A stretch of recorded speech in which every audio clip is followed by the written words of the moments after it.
Boa noite, damos início a esta sessão pública de preces e irradiações.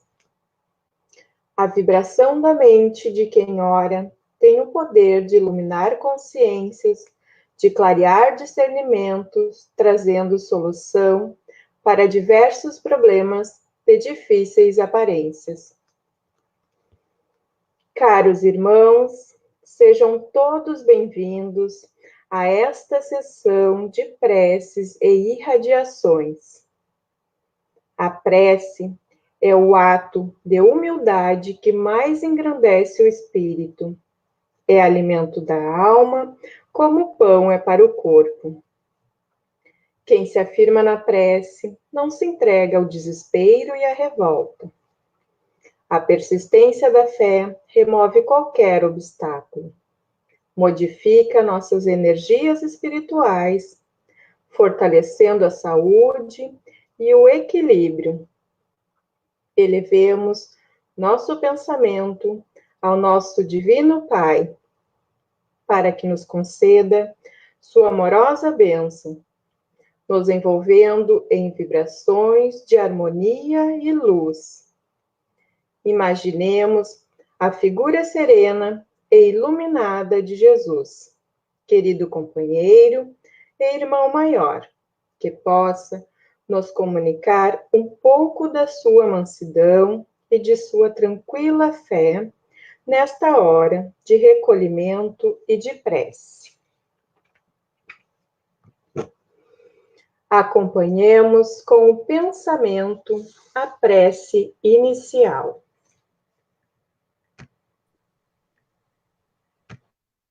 Pai nosso que estás em toda a harmonia do universo, santificado seja o teu nome. Venha a nós teu reino. Seja feita a tua vontade, na terra, no espaço, como em todos os mundos habitados. Dá-nos o pão do corpo e da alma. Perdoa as nossas faltas, as nossas impurezas e imperfeições e dá-nos o sublime sentimento do perdão por aqueles que nos tenham ofendido. Não nos deixes sucumbir às tentações da matéria, às ciladas dos espíritos mais imperfeitos do que nós, mas envia-nos, Senhor, os bons para nos esclarecerem. Que um raio de tua santíssima luz se derrame sobre a humanidade sofredora. Assim seja.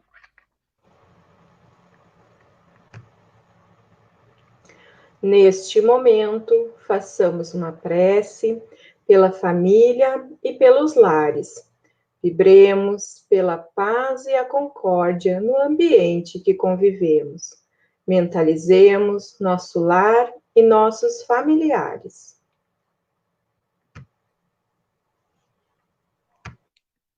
Senhor Jesus, faz de nós instrumento dócil à lei de justiça no lar que nos concedeste na terra.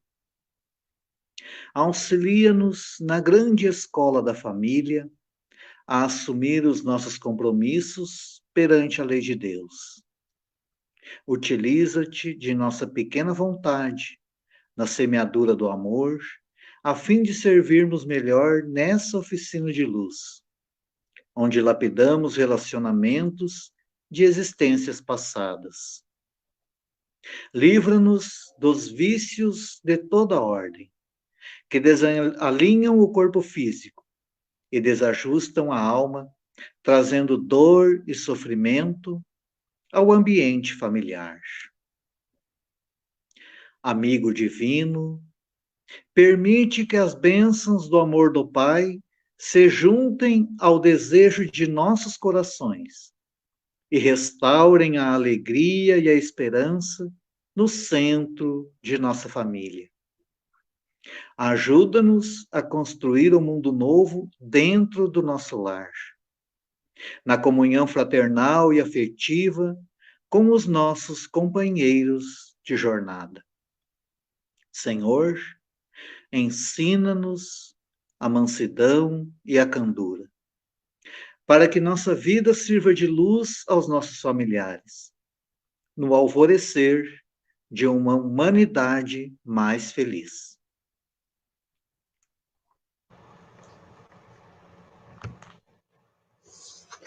Façamos agora a oração pelos jovens. Senhor, volvemos nosso pensamento a Ti, para suplicar pelos jovens, pelas crianças, e implorar Tua misericórdia por aqueles que se deixaram levar pelos insanos caminhos do vício, por aqueles que agora na pátria espiritual jazem consciente do seu próprio estado, por aqueles que abandonaram seus lares e hoje o remorso é chaga viva a invocar perdão. Pai, nós pedimos que a tua luz seja bálsamo consolador, a derramar-se em suas dores, suas angústias, seus desesperos, suas saudades. Que um novo dia possa surgir em suas vidas e, como filho pródigo, possam voltar para ti, cheios de amor e de alegrias. E que esta nova aurora, a descortinar-se diante dos teus olhos, possa ser um marco renovador em sua evolução espiritual.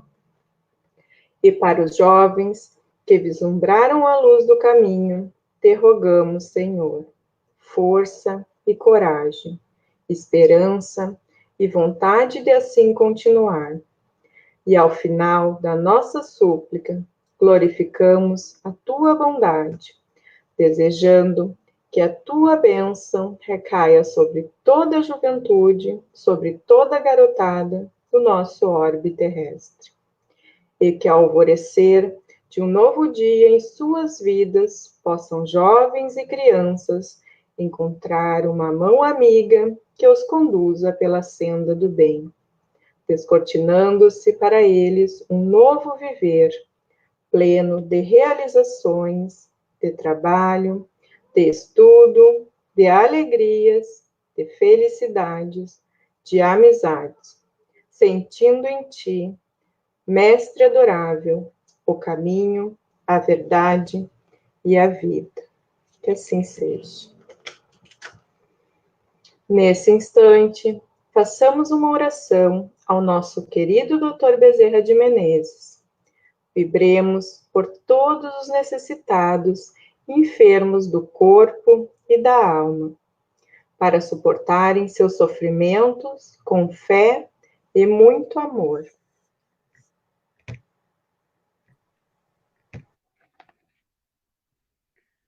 Nós te rogamos, Pai de infinita bondade e justiça, as graças de Jesus Cristo, através de Bezerra de Menezes e suas legiões de companheiros. Que eles nos assistam, Senhor, consolando os aflitos, curando os que se tornarem merecedores, confortando aqueles que tiverem suas provas e expiações a passar, esclarecendo aos que desejarem conhecer a verdade e assistindo a todos quantos apelem para teu infinito amor. Jesus, divino portador da graça e da verdade, estende suas mãos dadivosas em socorro daqueles que te reconhecem como dispenseiro fiel e prudente. Faze o divino modelo através de tuas legiões consoladoras e de teus santos espíritos, a fim de que a fé se eleve, a esperança aumente, a bondade se expanda e o amor triunfe sobre todas as coisas. Bezerra de Menezes, apóstolo do bem e da paz, amigo dos humildes e dos enfermos, movimenta tuas falanges amigas em benefício daqueles que sofrem, sejam males físicos ou espirituais. Santos Espíritos, dignos obreiros do Senhor, derramai as graças e as curas sobre a humanidade sofredora, a fim de que as criaturas se tornem amigas da paz e do conhecimento, da harmonia e do perdão, semeando pelo mundo os divinos exemplos de Jesus Cristo.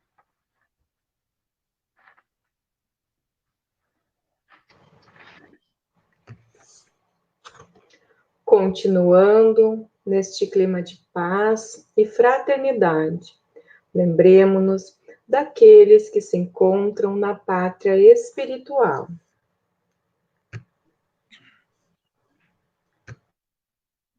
Senhor, acolhe no mundo maior todos os espíritos que acabamos de lembrar. Sabemos que a lei de justiça alcança todos e que ao desencarnar, cada espírito leva como bagagem apenas os valores morais que adquiriu na vida terrena. Pai, tende piedade daqueles que daqui partiram, levando o orgulho e a ingratidão, e conduze-os ao arrependimento e ao reconhecimento de suas fraquezas. Fortalece, Senhor, os que levaram da terra as marcas do amor e da caridade, dando-lhes a paz do coração e incentivando-os a prosseguirem nessa caminhada. Que os espíritos sofredores recebam as suaves vibrações que agora lhes endereçamos. Que nossos pensamentos alcancem a todos, Senhor, aliviando dores e angústias, despertando a fé e refazendo a esperança.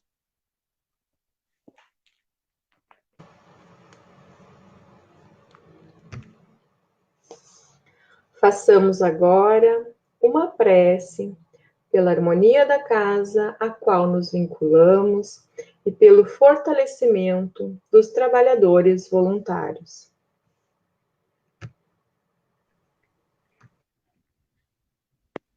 Senhor, ensina-nos a santificar o trabalho nesta casa dedicada ao ideal espírita.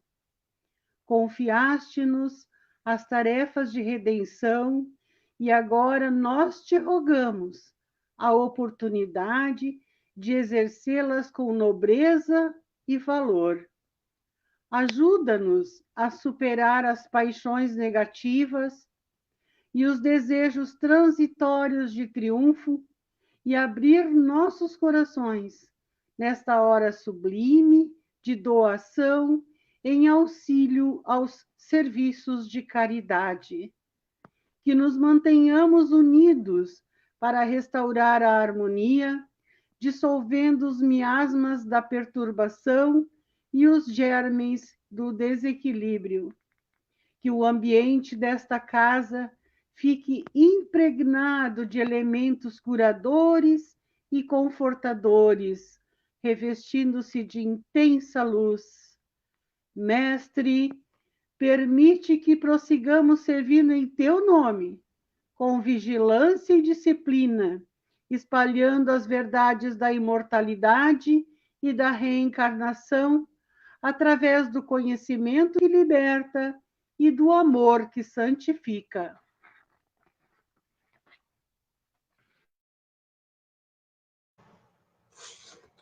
Aproximando-se a hora de encerramento dos nossos trabalhos de preces e irradiações, pedimos aos amigos espirituais que aqui se encontram, para em comunhão de pensamento conosco, entoarem a prece de encerramento ao Pai de amor e bondade infinita, para que nos dê força e orientação perfeita para trabalharmos com proveito na sua santa vinha.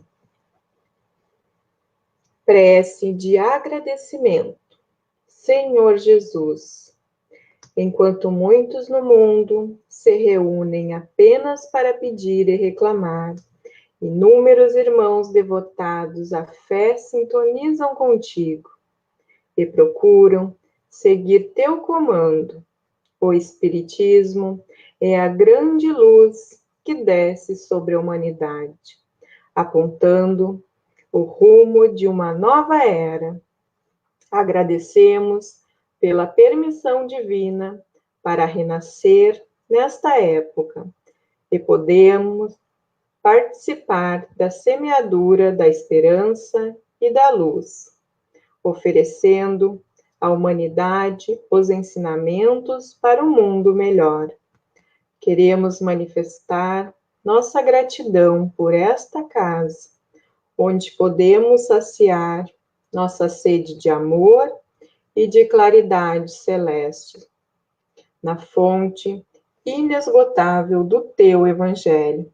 Celeste amigo, no alvorecer da nova era, já podemos sentir o pulsar do coração divino, estendendo suas vibrações a todo o planeta, prenunciando o tempo de luz, de paz, de progresso e de fraternidade para todos nós. Louvado seja, Senhor. Aproveitando este momento de paz e harmonia, vamos ouvir uma mensagem para nossa reflexão. A sopa. Acha que servir sopa a quem tem fome é desnecessário? Acredita que oferecer um prato de sopa quente é assistencialismo barato? Pensa que a sopa fraterna é um recurso dispensável? Tem certeza de que nos basta apenas a caridade moral? Então, meu irmão, por que Jesus multiplicou pães e peixes para saciar a fome da multidão? É imprescindível o Evangelho, que sacia a fome do espírito, entretanto, é indispensável o pão que alimenta o corpo. Caso duvide, experimente. Falar de Jesus a quem esteja há 2 dias sem se alimentar. Pregar a imortalidade ao mendigo que esteja prestes a desfalecer de fome. Falar de amor à mãe que não tem um copo de leite para oferecer ao filho. Respeitemos os que pensam diferente. Quanto a nós, continuemos a servir a sopa a quem tem fome, e caso ela se torne um mecanismo de atração para Jesus, melhor ainda. O calor humano é essencial, mas a sopa quente também aquece.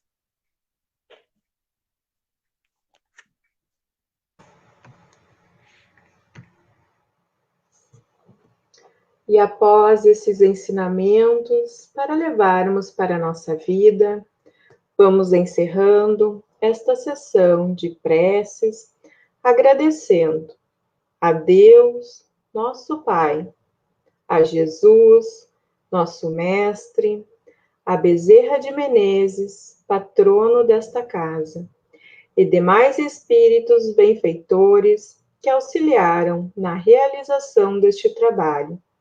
Continuemos todos neste clima de tranquilidade, cuidando dos pensamentos e atitudes, para que a harmonia agora conquistada seja mantida nos trabalhos que prosseguem. Permaneçamos em paz.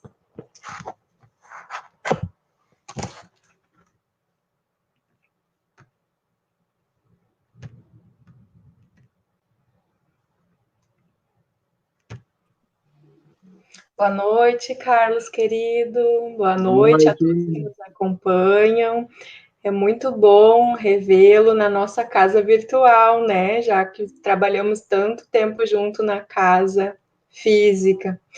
Então, Carlos, esta noite, tenho certeza que todos estão aqui para te escutar falar desse tema tão importante para o nosso momento atual e para a nossa vida, que é a fé, né? A palavra é tua, seja bem-vindo em nome de toda a Cefac. Obrigado. Vamos aguardar um minutinho só para a chegada de mais algum irmão.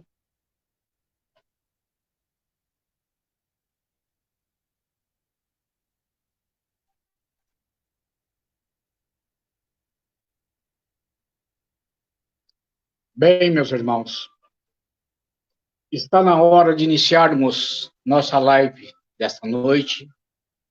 Então vamos harmonizando nossas mentes para assim iniciarmos com essa pequena oração, pedindo pela nossa paz interior.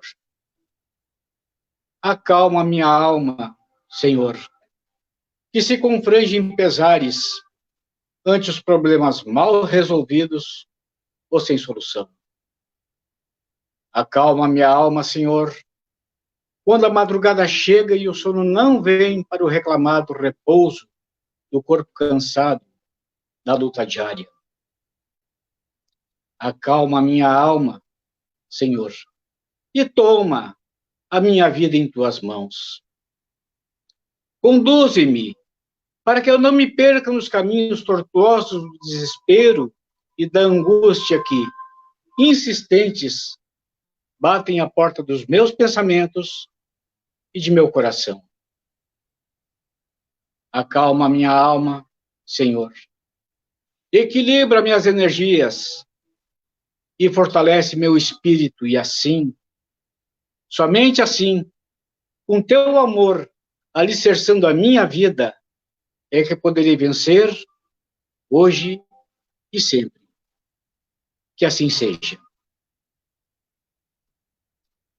A exposição a ser tratada nesta noite, que nos fala sobre a fé, está contida no Evangelho segundo o Espiritismo, em seu capítulo 19, e nos diz assim: a fé é a mãe de todas as virtudes. Fé é entregar-se, colocar-se inteiramente à disposição divina.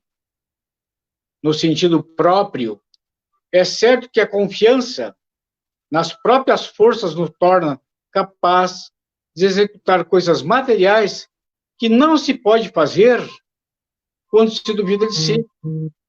Mas aqui é unicamente no sentido moral que é preciso entender essas palavras. As montanhas que Jesus cita no Evangelho que a fé transporta, o que são? São as nossas dificuldades, as resistências, a má vontade, numa palavra, que se encontra entre os homens, mesmo quando se trata das melhores coisas, os preconceitos da rotina, o interesse material, o egoísmo, a cegueira do fanatismo, as paixões orgulhosas, são outras tantas montanhas que barram o caminho de todo aquele que trabalha pelo progresso da humanidade. A fé robusta da perseverança, a energia e os recursos que fazem vencer os obstáculos, nas pequenas como nas grandes coisas. A fé que é vacilante dá incerteza, a hesitação de que se aproveitam aqueles que se quer combater. Ela não procura meios de vencer, porque não quer vencer. Noutra acepção, a fé se diz da confiança que se tem no cumprimento de uma coisa, da certeza de atingir um fim. Ela nos dá uma espécie de lucidez que faz ver no pensamento o fim para o qual se tende os meios de atingi-lo. De sorte que aquele que a possui caminha, por assim dizer, com certeza. Num e no outro caso, ela pode realizar grandes coisas. Então, vamos diferenciar o que é crença e o que é fé. É bom entender que fé e crença não são a mesma coisa. Pode haver fé sem crença. Todavia, não pode haver crença sem fé. A fé é anterior, maior, contém a crença. A fé é um oceano. A crença é um pequeno lago. É complicado querer ensinar ou compartilhar crenças. Sabe por quê? Porque conhecemos de verdade apenas as nossas crenças. Seja qual for o assunto a ser tratado, sabemos de imediato se ela se adapta ou não às nossas crenças. Mas nós não conhecemos as crenças dos outros. Você não conhece a crença do seu marido, do seu filho, da sua mãe, ou irmão, ou de quem quer que seja. Você só conhece a sua própria crença. Você nota alguma coisa da crença do outro pela observação e de sua condição moral. Por causa disso, não conseguimos captar ou transmitir com clareza tudo o que se refere às nossas crenças. Não entendemos os outros e os outros não nos entendem. Não precisamos de tantos sistemas, tantos mestres, de tantos livros, como se fosse possível a comunicação imediata da crença. Mas tudo que externamos ou fazemos com conceitos que têm valor para nós, não são necessariamente valiosos para os outros. Da mesma forma acontece quando interiorizamos algum aprendizado.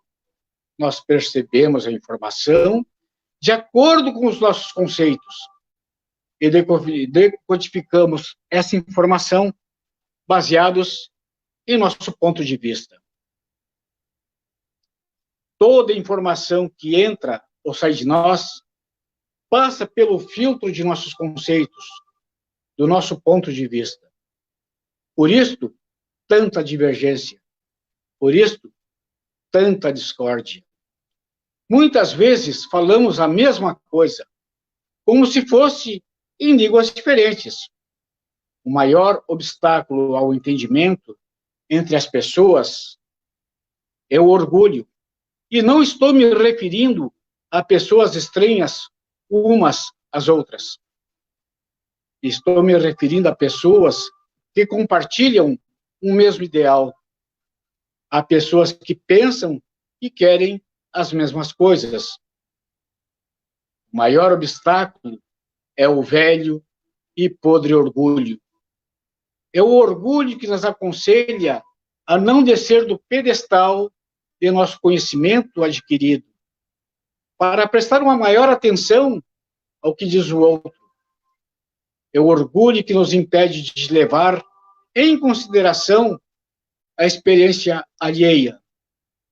É o orgulho que nos proíbe de meditar seriamente acerca da verdade dos outros.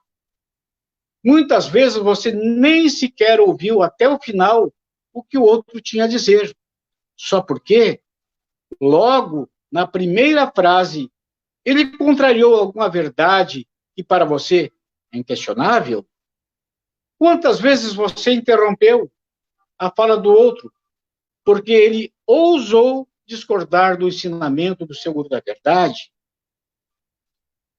Quantas vezes você olhou com desdém para seu semelhante porque ele externou um pensamento de simpatia por um mestre, um livro, um sistema que você definitivamente execra, mesmo sem o mínimo de boa vontade?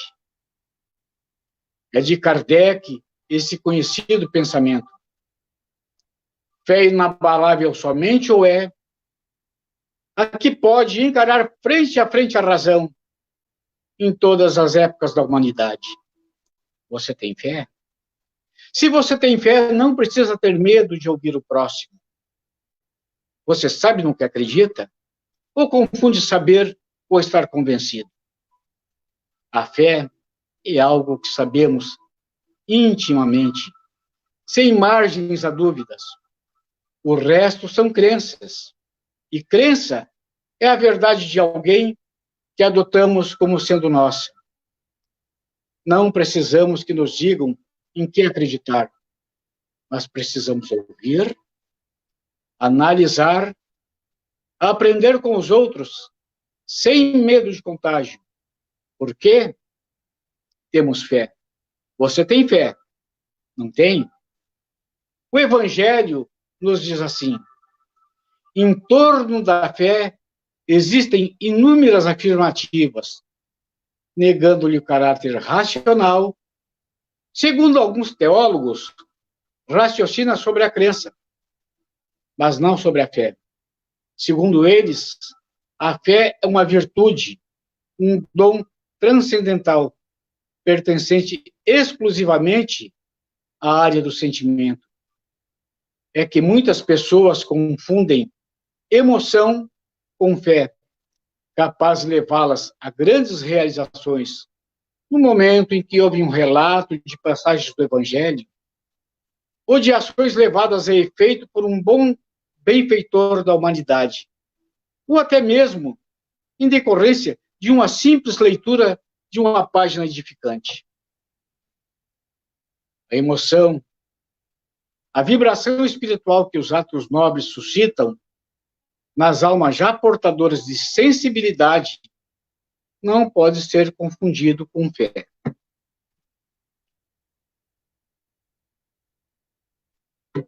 O estado emocional é transitório, enquanto que a fé é permanente. A emoção, se analisada e orientada pela inteligência, pode ser um auxiliar valioso para levar a criatura a modificar-se para melhor. Entretanto, se não for esclarecida pela razão, pode conduzir ao fanatismo. A chamada fé cega, que é a própria negação da fé. Muitas vezes nos apresentam dificuldades, como doença em nossos familiares, problemas diversos, como se não tivessem soluções. É como se estivéssemos em uma encruzilhada. Olhamos para um lado e para o outro e não encontramos soluções para os nossos problemas vivenciados. Nesse momento de nossas vidas, bate um desespero. Somos atingidos em cheio. E aí, quando não achamos meios para resolver esses problemas, olhamos para o alto. Aí é que nos lembramos de Deus. São nesses momentos que exercitamos a nossa fé. Lembramos então de Deus e acreditamos em mudanças. Só então olhamos para o alto clamando por socorro. Aí aparece essa tão difundida fé. Fé, meus irmãos, devemos tê-la sempre em nossas vidas, não somente nos momentos difíceis. É uma convicção firme e inabalável de que algo é verdadeiro, mesmo nas provas mais difíceis. É a mais absoluta confiança numa ideia, mesmo que as evidências apontem o oposto. Fé é como uma semente que plantamos. Devemos cuidá-la contra as ervas daninhas, que são os nossos maus pensamentos, as dúvidas que surgem em nossas mentes. Devemos regá-la, a nossa fé, constantemente com orações, bons pensamentos e, o mais importante, crermos em nosso Criador, tendo confiança em seu amparo em todos os momentos de nossas vidas. Pergunto, Jesus de Nazaré deixou-nos algum ensinamento acerca da fé e de sua importância? Sim, disse, tudo é possível àquele que tem fé. Ensinou-nos Jesus conforme lemos em Marcos, em seu capítulo 9, em seu versículo 23. Afirmativa esta, que demonstra a importância da fé em nossas vidas e nos anima a tudo fazer para conquistá-la. Ter fé em Deus é guardar no coração luminoso a certeza de que o Pai existe e não nos deixa no desamparo nenhum de seus filhos. Convicção é essa que ultrapassa o âmbito da simples crença religiosa. Conseguir fé é alcançar possibilidades de dizer mais, eu creio, mas sim, eu sei, com todos os valores da razão tocadas pela luz do sentimento. Essa fé não fica estagnada em circunstância nenhuma da vida e sabe trabalhar sempre, intensificando a amplitude na sua iluminação, pela dor, pelo esforço e pelo dever cumprido. Traduzindo a certeza na existência de Deus, ela exprime a confiança e sabe enfrentar todas as lutas e os problemas com a luz divina no coração. A fé é uma das coisas mais curiosas da vida humana, exatamente porque ela se divide em dois elementos básicos. Uma é a chamada fé natural. A outra é a que nós adquirimos com o passar do tempo, nas coisas que vivemos, nos elementos que chegam até o nosso conhecimento. A fé natural, por exemplo, não notamos que temos, nem percebemos que a possuímos. Quando você entra num veículo, por exemplo, um ônibus, jamais lhe passa pela cabeça impedir o atestado de sanidade mental do motorista. Quando você entra em um avião, não lhe passa pela mente impedir revisão das máquinas aéreas. Quando você entra em um restaurante, você pede um prato e nem lhe passa pela cabeça se o chefe está enfermo, se a comida está envenenada. A gente pede e come. É a fé natural. Nós temos a certeza que Santo Agostinho chamava a certeza subjetiva de que as coisas vão acontecer daquela maneira. Saímos de casa pela manhã, sem nos preocuparmos se um carro vai nos atropelar lá na rua. Nós fazemos projetos de vida para a aposentadoria, planos para as férias. Essa é a chamada fé natural. Todas as criaturas humanas a possuem, um elemento com o qual somos dotados desde que nascemos na Terra, em graus variados, mas todos nós a possuímos. No entanto, existe um nível de fé que nos é trazido pela academia. Por exemplo, nós aprendemos sobre o átomo, sem que nunca o tenhamos visto. Falamos da explosão atômica e garantimos que essa explosão atômica se deu por causa dos átomos, que a gente nunca viu. Nós acreditamos na matemática, que é infinitamente subjetiva, quer dizer, que é tudo aquilo que é próprio do sujeito ou a ele é relativo. É o que pertence ao domínio de sua consciência. Então, é a chamada fé acadêmica. Falamos de fato da história, as idades da Terra, com muita convicção. Ensinamos isso aos outros, reprovamos e impedimos que alguém assuma um emprego ou não. Tudo em função dessa verdade acadêmica. Então, temos fé na ciência, temos fé no que aprendemos na escola, na academia. Temos também a fé religiosa, que é essa fé metafísica, que nós aprendemos a ter. Cremos em um ser superior, a qual nós chamamos de Deus. Outros o chamam de Alá, outros o intitulam como a natureza da natureza, ou o primeiro movimento. O que importa, meus irmãos, é que nós temos esse elemento psicológico em nós. Não adquirimos, nascemos com ele. Do ponto de vista religioso, a fé consiste na crença de dogmas especiais que distinguem as diferentes religiões, e sob esse aspecto, a fé pode ser raciocinada ou cega. A fé cega, como o próprio nome indica, a tudo aceita sem verificação, tanto no verdadeiro como no falso, e pode, obviamente, a cada passo, chocar-se com a evidência e a razão.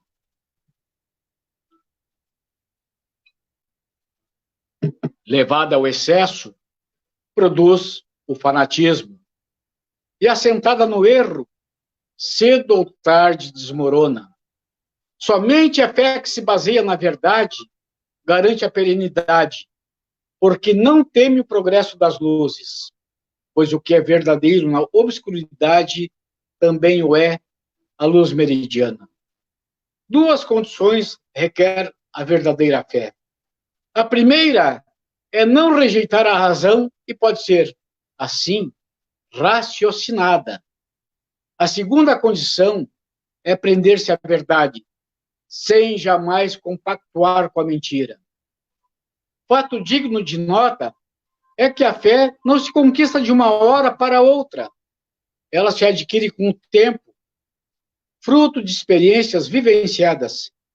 Embora pareça de algum modo inato em certas pessoas, das quais uma pequena centelha basta para desenvolvê-la, o que constitui sinal evidente de anterior progresso.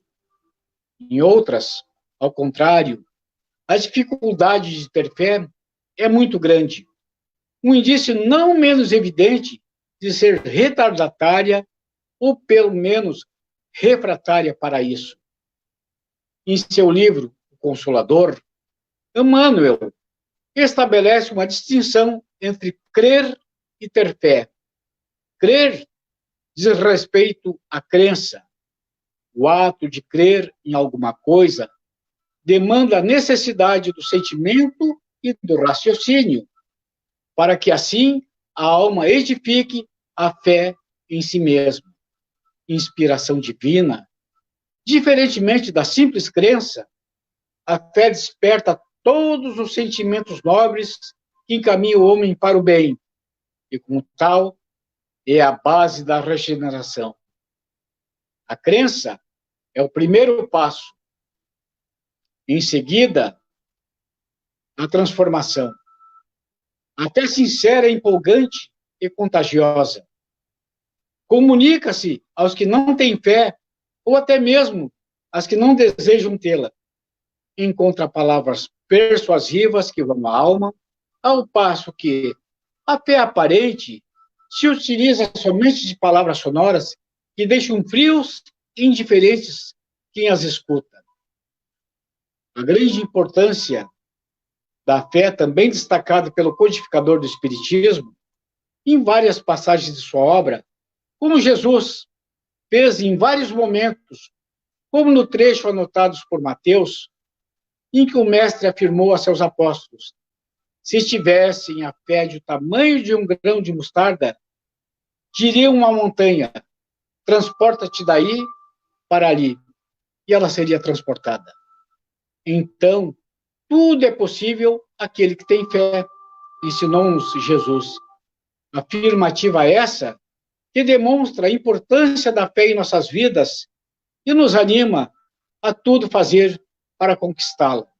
Certo de que, conforme asseverou Kardec, a fé não se impõe e nem se prescreve, mas pode ser adquirida, não existindo ninguém que esteja impedido de possuí-la.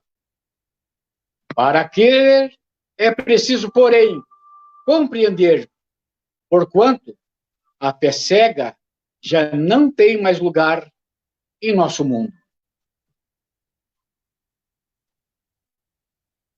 Vamos ver um outro lado do uso da fé, muitas vezes usadas por senhores que reinavam séculos atrás. Usavam a palavra fé a seu bel prazer. O mundo está cheio de exemplos tristes dos frutos do fanatismo religioso.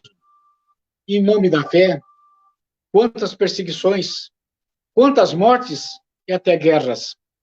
Aprende-se no Espiritismo que, na sua caminhada evolutiva, o espírito vai conhecendo as leis de Deus, vai apercebendo-lhes a perfeição e, quando mais as conhece, mais se identifica com elas, mais confia na justiça e no amor do Criador, mais se conscientiza da sua perfeição, mais tem fé. Essa é a fé que nasce do entendimento, fé inabalável, fé indestrutível. Emmanuel ensina: ter fé é guardar no coração luminosa certeza em Deus, certeza que ultrapassou o âmbito da crença religiosa, fazendo o coração repousar numa energia constante de realização divina da personalidade. Conseguir a fé é alcançar a possibilidade de não mais dizer eu creio, mas afirmar eu sei, com todos os valores da razão tocadas pela luz do sentimento. A fé que o Espiritismo preconiza não é uma fé contemplativa capaz de levar uma pessoa à imobilidade, em situação de êxtase, em que fica aguardando providências de Deus em seu favor. Ao contrário, é uma fé dinâmica, edificada vagarosamente e conscientemente pelo Espírito, à medida que evolui. Conforme ensina Emmanuel, diz assim: a árvore da fé viva não cresce no coração miraculosamente. A conquista da fé edificante não é o serviço do menor esforço. A maioria das pessoas pensa que a fé constitui milagrosa auréola doada a alguns espíritos privilegiados pelo favor divino. Mas não é. A fé espírita não é aquela que se fixa em objetos materiais, como cruzes, talismãs, bentinhos e etc. O espírita tem fé em Deus, em Jesus, nos bons espíritos que são entidades dotadas de sentimentos e de inteligência, seres capazes de movimentar recursos em seu favor. Essa fé é muito diferente da crença infantil num pretenso poder mágico de objetos materiais que não poderiam movimentar com inteligência e sentimentos recursos a benefício de alguém. Entretanto, é lícito se indague sobre a origem da fé raciocinada. Teria ela nascido com o Espiritismo? Não. A fé raciocinada nos vem de Jesus, dos ensinamentos do seu Evangelho. O Mestre mudou completamente o próprio conceito de religião, introduzindo no campo até então puramente emocional da fé o componente razão, entendimento. Ninguém, até Jesus, fez tantos apelos ao raciocínio do âmbito religioso. Kardec, conhecedor profundo da atuação de Jesus, o conhecia não como um místico, mas como um educador de almas, que ao mesmo tempo em que tocava o sentimento daqueles que o ouviam, sabia também os levar ao entendimento das lições. Por isso, tem a doutrina espírita essa característica de racionalidade. Não poderia ser de outra forma, de vez que ao espiritismo coube o papel de reviver o cristianismo na sua pureza, simplicidade e pujanças originais. Jesus nunca explorou a emoção de ninguém. Sua fala mansa e humilde, precisa e firme, eram dirigidas ao sentimento e à inteligência. Suas lições sempre foram pautadas no diálogo, através do qual propunha o exame racional daquilo que ensinava, censurado por ter curado uma mulher paralítica num sábado, bem poderia deixar que a própria cura falasse por ela. Mas não perdeu a oportunidade de, através de uma pequena pergunta, fazer pensar aqueles que ouviam. Assim, disse Jesus: num sábado, não se desprende da manjedoura cada um de vós o seu boi ou o seu jumento, e não os leva a beber? E não convinha soltar desta prisão, no dia de sábado, esta filha de Abraão, a qual há 18 anos Satanás a tinha presa? E de outra feita, ele próprio perguntou aos doutores da lei, antes de curar um homem, e disse: é lícito curar no sábado? Como se não respondesses, Jesus curou o homem e o despediu. Mais tarde ele voltou a inquiri-los, a fim de conscientizá-los que, acima da letra morta, a interpretação racional e inteligente, e disse: qual de vós, lhe caindo num poço, em dia de sábado, o jumento ou boi, não o tire logo de lá?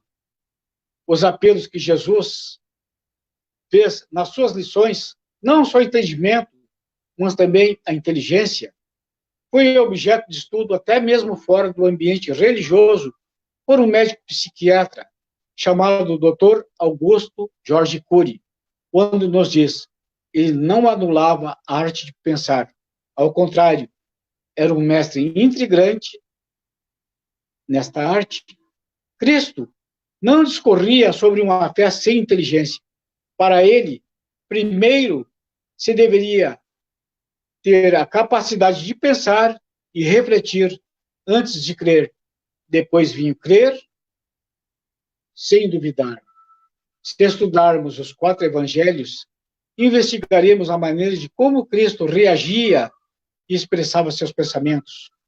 Constataremos que pensar com liberdade e consciência era uma obra-prima para ele.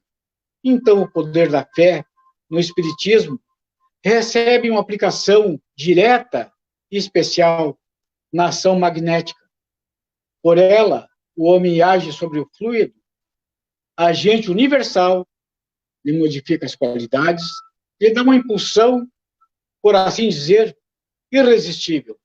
Por isso, aquele que tem um grande poder fluídico, junto a uma fé ardente, pode, apenas pela vontade dirigida ao bem, operar esses fenômenos de cura e outros, que outrora passariam por prodígios, que não são senão a consequência de uma lei natural.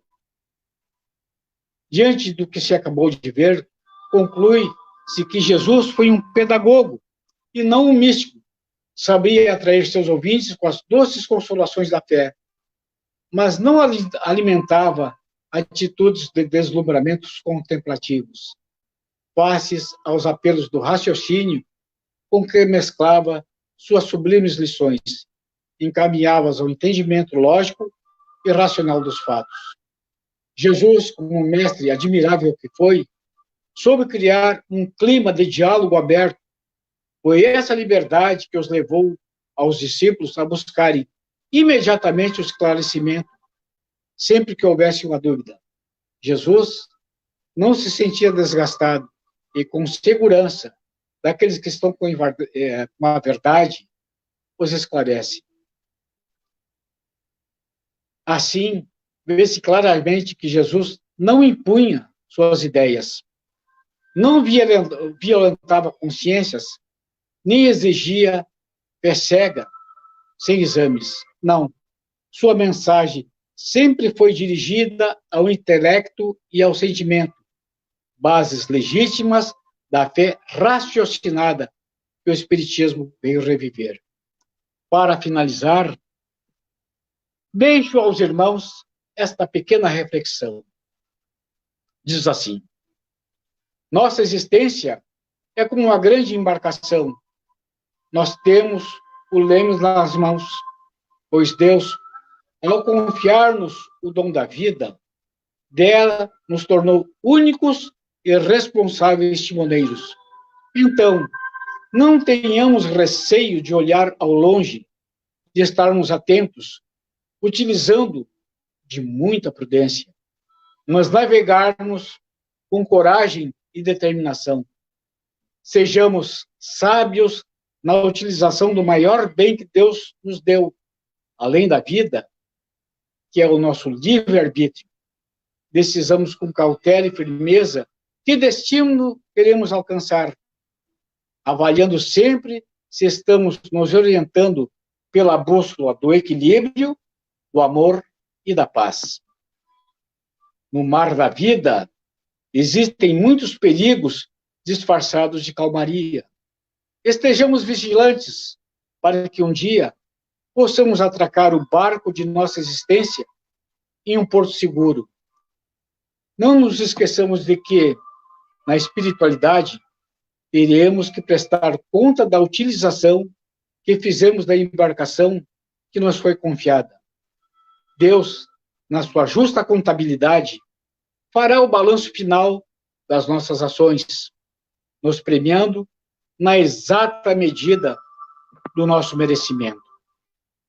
Como responsáveis que somos, busquemos um tempinho nesta noite e, refletindo, confiamos que, ao fazer a nossa parte, Deus fará o resto. Ele é o nosso porto seguro. Muito obrigado por passarmos esses momentos juntos e que Deus ilumine nossos caminhos. Que assim seja. Obrigada, Carlos. Que tenhamos todos, então, uma noite abençoada. Te agradecemos pelas tuas reflexões, que todos nós podemos também, aqui do outro lado, refletir sobre a importância de nos melhorarmos e de exercitar a fé conosco mesmo, né? Obrigada, boa noite a todos.